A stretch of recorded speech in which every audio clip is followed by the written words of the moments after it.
Sup, niggas? Niggettes? Welcome to another one of those motherfucking KingKnown Cleary lists. It's KingKnown at Instagram, KingKnown, Instagram and Twitter. Yo, yo. I got the 10 albums, 10 best albums this year. Alright, number 10. Chrisette Michele, Better. I think this album is definitely deserving of a spot on here because her album was just on point. I like the song Super. It's called Super on the album. I like Can the Cool Be Loved. That record was amazing. I like a majority of the records on here.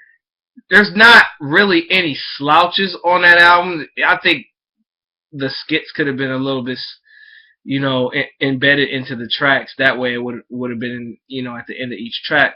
But other than that, I think the album is pretty damn good and pretty deserving of this list. I just think that the Charades record with 2 Chainz is off the chain. It's official. And she also had Wale on there. Also, it was dope. She had a couple of unknown cats on there too. So Chrisette Michele definitely goes all out. This is definitely her best project out of the 3 projects she's released. With I Am and Epiphany, those albums were dope, but Better is definitely suitable for its title. Number 9, Jay-Z, Magna Carta, Holy Grail. I think the first 13 tracks, I think if he would have kept the first 13 tracks on this album would have been a certified classic and definitely up there with Blueprint and Reasonable Doubt. But he made 3 extra tracks too many. I think Nickels and Dimes is a great song, but it's way too boring.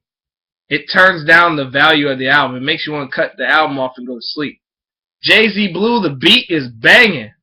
But, it's all good, to make a record about your daughter, but I didn't like it that much, but that was just my opinion. And the other record, trying to think. I think that's it. It was only 2 songs on the album that I didn't like, and La Familia, I forgot about that weak ass shit. Oh, that was horrible. That definitely goes in the top 15 worst Jay-Z songs ever. La Familia was a waste of beat. And these niggas was just in the studio like, hey, let's bullshit on the track. Yeah. Hey, Tim, let me bullshit on that shit.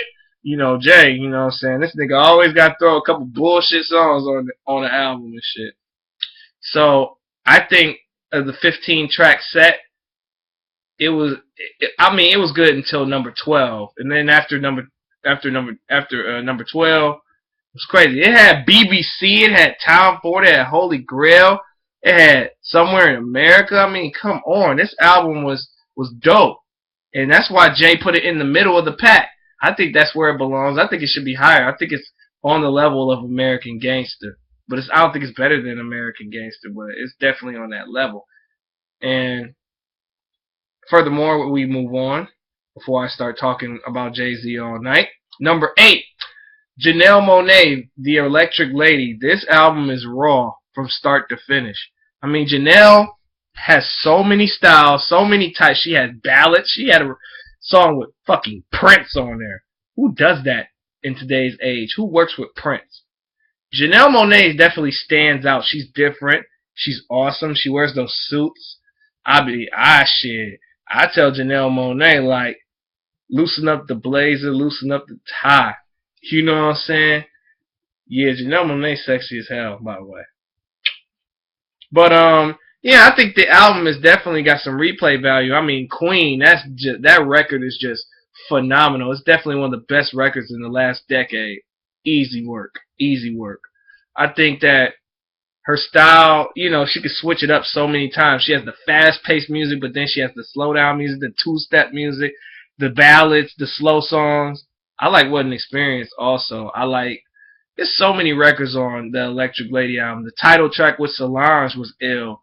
The record with Miguel is phenomenal. Like, from top to bottom, I think this album is just amazing. Number 7, Drake, Nothing Was the Same.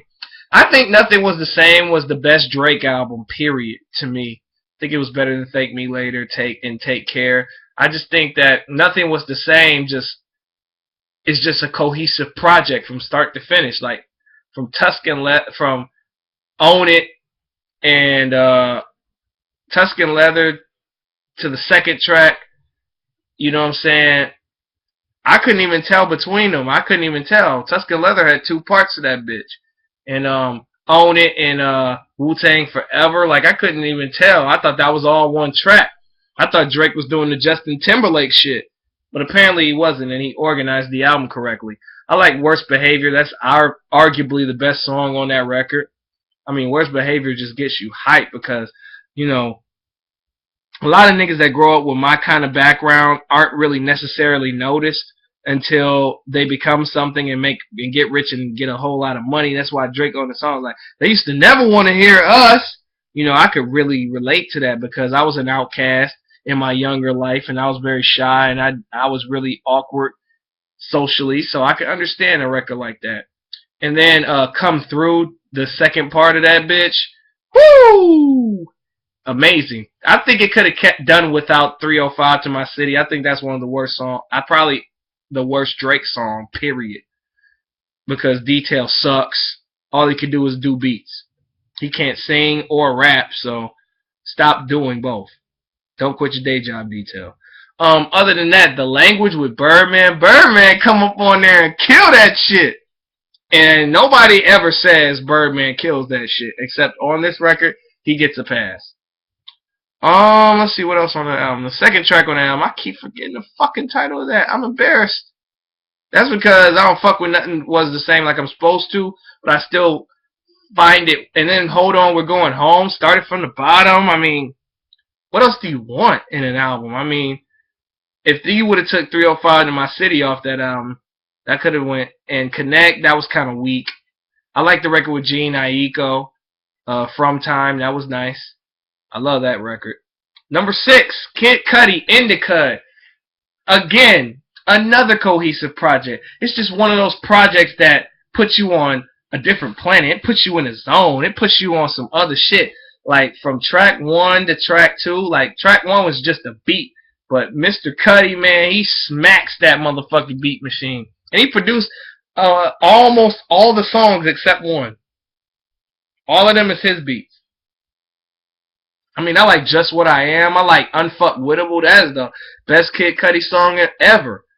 The record with Michael Bolton at the end, that's kind of cool with Chip the Ripper or King Chip or whatever the fuck he wants to be called this year. Yeah, that dude, he snapped on that album on all 3 records. The record with A$AP Rocky, he snapped on there too. Kid Cudi did a good job, like straight up. Like Land, I like the Land of the Sad and Lonely or whatever the fuck that shit is. It was just that record is just so rich. The production is just off the chain. It's just one of them albums that you can't duplicate, really. I don't think Kid Cudi's gonna outdo this one because he gets better and better with every album he puts out. I like the first Man on the Moon, but that second Man on the Moon is killing that one. And then I like Indica, and it's killing both of them bitches. The Wizard album, I wasn't a big fan of. That's why I never got it. But other than that, number 5, Born Center. This is my favorite project this year, folks. My favorite. I put it at number 5 because it deserved to be number 5. I think J. Cole put in some hard work making this album. And his album was way better than Kanye's, too. I think it was way better than Yeezus because Born Center was just a more cohesive project. It was better lyrically. I think J. Cole told some great stories on this record. This album kind of reminded me of College Dropout a little bit because of the storytelling. It reminded me also of Late Registration. It's just like a mixture of them 2 albums. But I don't think he went as hard as Kanye went on those 2 albums. I'm just saying, I think the record was very personal. Like, Illuminati, I mean, J. Cole's just showing off that, man, I'm a lyricist. I'm a lyricist. Just because I say corny lines here and there, don't mean I won't get in that ass. And then Land of the Snakes, that is a classic song. Because some people can recreate a song and bomb and suck. But I think he created Land of the Snakes. And it doesn't compete with the art of storytelling, but it's definitely on that level of greatness, and I think Andre 3000 and Big Boy should tip their hat. I like She Knows. Rich Niggas was alright, but it wasn't my favorite song. Forbidden Fruit. I like the way that J. Cole pays homage to Q-Tip, Ali, and Jerobi, and and Fife. Because he uses the electric relaxation sample, but I think the beat is just slamming, and I like Kendrick Lamar's hook on there. And Crooked Smile is just dope. Born Sinner is alright. It's straight. I like let's see what else I like on that album. Man, I mean I like damn near pretty much the entire project, if to be honest with you, except Born Sinner and Rich Niggas. Them the only two weak links in the chain. I like the interludes, like Ain't That Some Shit? That brought it back to '01 for a nigga. That brought it back to '01 when Jay was on there. Bounce, bounce, bounce, bounce, trust with me. Yeah, that shit made me want to do the Hey Poppy and shit. That shit reminded me of Hey Poppy. Number 4, Tamar Braxton, Love and War. Man, this album is just so cohesive from start to finish. Like, Tamar shows her range in this project. That she can hit the high notes. She can sing like her sister. She can sing like herself. She has a personality. Like, even on the show, yes, I watched the fucking show. You damn right. Toni Braxton, fine as hell. And so is Tamar. But anyway, she said, man, I want to be backing my ass up. And so she got a couple of them ratchet ass songs, but they're only like a minute and a half. So it's not too niggerish, and it doesn't tarnish for you motherfucking thesaurus dictionary blessed ass niggas that want to just fuck with me because I mispronounced a couple of words, you feel me? But anyway, I think the album rolls together as a cohesive project, man, start to finish. I mean, I like everything on the album. I don't think there's a weak record on there. I mean, from the one all the way down to the bottom. I mean, I like Stay and Fight. I like Love and War. I like every fucking song. I don't think there's nothing else really to say. I hope she definitely wins the Grammys that she's nominated for, because she deserves it. She put in good work. Number 3, Marshall Mathers LP2. Eminem just proved time and time again that he's just suited for longevity. I think that Eminem's last few projects, he slacked a little bit with the Encore record. Relapse was pretty dope. Recovery was alright. But Marshall Mathers LP2 just slams all of them. I think it's his best album since the Eminem Show. It's not better than the Eminem Show, but it's on that level. I think it would get the same rating to me, because I think Marshall Mathers LP2 took us back to the 80s, where hip-hop's golden age with the gold ropes and shit. I think Rick Rubin had a lot to do with that. Kendrick Lamar, the song with him, and Kendrick, the song with him and Rihanna. I think Eminem just goes ham on both. So does Kendrick. I like the records. Berserk is straight. That's cool. Survival, that shit raw. You know what I'm saying? So far, it's kind of silly, asshole, And then, of course, I like you, but you're better off dead record. I forgot what that shit's called. So much better. Yeah, I would do so much better if you would drop dead. And Bad Guy is a great way to start off an album. I like the whole entire project as one. I think it's a very dope project, and it's very underrated. Number 2, the 2020 Experience, Justin Timberlake. I think part 2 was way better than part 1. Even though part 1 had Mirrors, Suit and Tie, Strawberry Bubblegum, Spaceship Cool, all them Don't Hold the Wall, Let the Groove Get In. I just like the second disc a lot better. It's just more of a cohesive project. I like Give Me What I Don't Know. Even though I hate, the show True Blood, I like the record True Blood by Justin Timberlake. It's just taking you to the dance floor, man. It's just make niggas kill it. Then the record with Jay-Z and the record with Drake, my God. And then TKO and shit. And Not a Bad Thing to Fall in Love and the Pair of Wings record.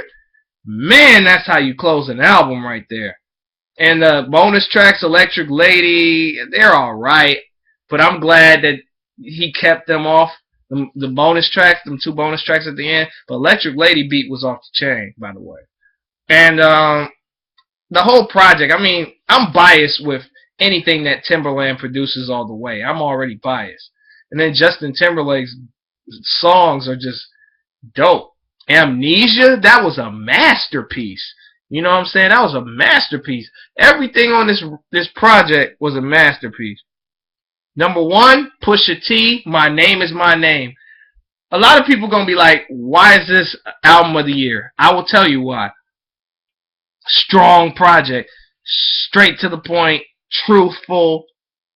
I think Pusha T makes you believe that he's done all the stuff he said on these records. I didn't like the fact that Malice wasn't on the project because I like Malice better than Pusha T. A lot of niggas gonna kill me.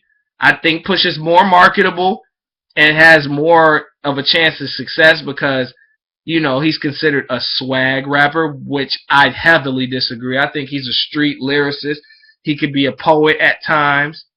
Malice is a poet and a prophet, but I think Pusha T is just that dude, man. He's that nigga. He's been that nigga for years, and he needed this opportunity to drop his second album on y'all niggas because y'all niggas is sleeping on Pusha.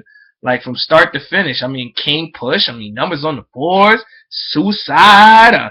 Motherfucking Nostalgia with Kendrick Lamar was off the chain. The Let Me Love You record where he stole Mace's flow. Man, those records are classics. I like the record with Future. I mean, Future's hook on that record is just dark, and the Pain record is just brings it to you. The record with Rick Ross, the record with Jeezy. I mean, what more do you want from this guy? The record, Suicide, the record, Sorry Nigga, I'm Trying to Come Home. Who does that shit? Who makes an acronym for snitch? Only Pusha and Pharrell. Pusha and Pharrell are a dope ass duo, and you can tell that they know each other front and back because every time they get together and do records, he did like 3 records, and they fit the album. Kanye wasn't gonna let him do 12 records, but Pusha had to fight for them too, like he said. So I think My Name Is My Name is probably the most consistent, the best project overall, and it's the album of the year. Now, I'm going to go ahead and chill. You know what I'm saying? Those are the top 10 albums of 2013. Thank you. And Wale, I'm sorry I didn't put you on the list. Don't send the security to my motherfucking house, and don't get mad. Thank you. Have a nice day.